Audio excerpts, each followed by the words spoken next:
What is going on, everybody? Welcome to Sports Talk with Bros. The Sixers have been eliminated from the playoffs. It's killing me. I know it is. I had to sleep last night.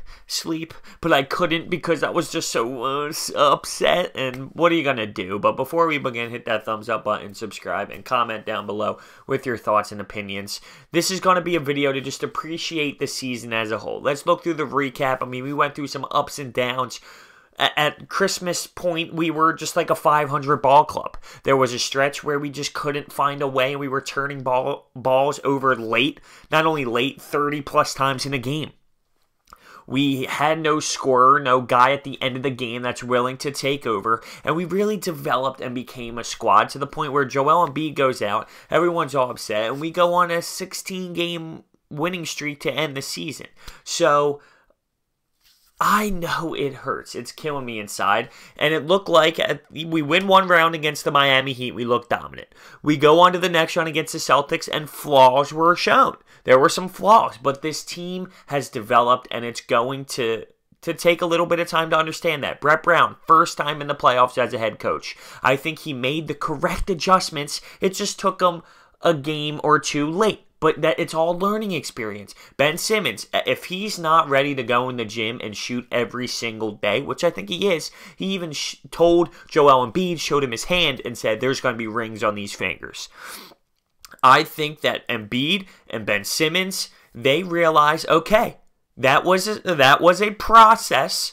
We learned a ton about ourselves, and let's figure out a way to move forward. I'm sure they're in the gym today. Dario Saric, same thing. He had a little bit of playoff woes early on in this playoff series, and then he found a way, and it's all learning experiences for these guys. It really is. Now, there's some concerns. What's going to happen in this offseason, right? I mean, J.J. Redick was on a one-year deal. Ersan, Marco Bellinelli, there's a bench to build, and the Markelle Fultz situation. My opinion, you gotta give this dude, the #1 overall pick, an opportunity to show them something with legitimate minutes in a decent amount of time, not just one game. You gotta see what he has to offer for this club moving forward. Something I saw that I think can work is kind of like a LeBron James, Kyrie Irving, and Cleveland thing, where they both share the ball. I think we need another ball handler than just Ben Simmons. And why can't that be Markelle Fultz? Why can't Fultz be a #1 with the ball handler and Simmons be on the floor at the same time? It worked with TJ McConnell, and that's what kind of sparked us in Game 4. I think that can open up the field a little bit for Ben Simmons. Now, one thing is everyone keeps saying Ben Simmons needs a jump shot. Ben Simmons needs a jump shot. He absolutely does. And if you realize is that this getting a jump shot that is respected is only going to make him use that jump shot less because people are going to have to press upon him, and then he can beat them and take him to the rim. Because one of the things the Celtics did easily was just sag off because they said, take that shot. We don't care. But as a whole, we just won 52 games, the 3rd seed in the East, and lost in the 2nd round. And people are calling for Brett Brown's firing. Wrong. No. That's not how it works. This guy is experiencing playoff basketball for the first time as a head coach. He made the correct adjustments. It just took him a game or two short, but you're not just going to walk into playoffs and say, I know exactly what I'm doing. And it goes for the players too. So you have to look at this season as a whole, and it's a success. I know we could have beat the Boston Celtics. I get it. It hurts. I get it. You get greedy after winning things like the Super Bowl. But it's not the end of the world, and this team is on the uprise. It is. So are the Celtics. I get it, but we are too, and that's the main thing. I care about us. I care about what we're doing. Another thing that we need to look at is the position of the small forward. It's clear that Robert Covington cannot be a starting small forward and be legitimate. I'm sorry. His numbers defensively say he's a great on-ball defender. We all watched it. He's not. And he's not a good enough shooter. The small forward position is a legit thing and needs to be a dominant force. So how are we going to treat this offseason?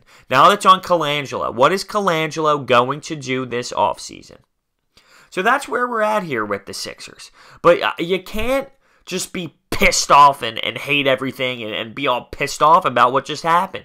You got to sit back, relax, and think about it. Think about where we thought this team was going to be. Didn't we all sit there and say, oh, I hope they win 42 games and make it as an 8th seed and then lose in the first round to the Cleveland Cavaliers? Does that not sound like everybody in the beginning of the season? Try 3rd seed, 52 wins, and beating Miami in the first round in 5 games, and then losing to a Celtics team in 5 as well. But come on, fellas. It's a learning experience for these kids. They're young. You got to realize, okay, this is what I need to work on. It could be a blessing in disguise. Think about it. Think about if Ben Simmons goes into that gym. Joel Embiid, this is now the first time in his career since high school, since he hasn't been injured in an offseason. So think about the difference of going through rehab in an offseason and then putting in work in the offseason. I know Embiid's going to do it.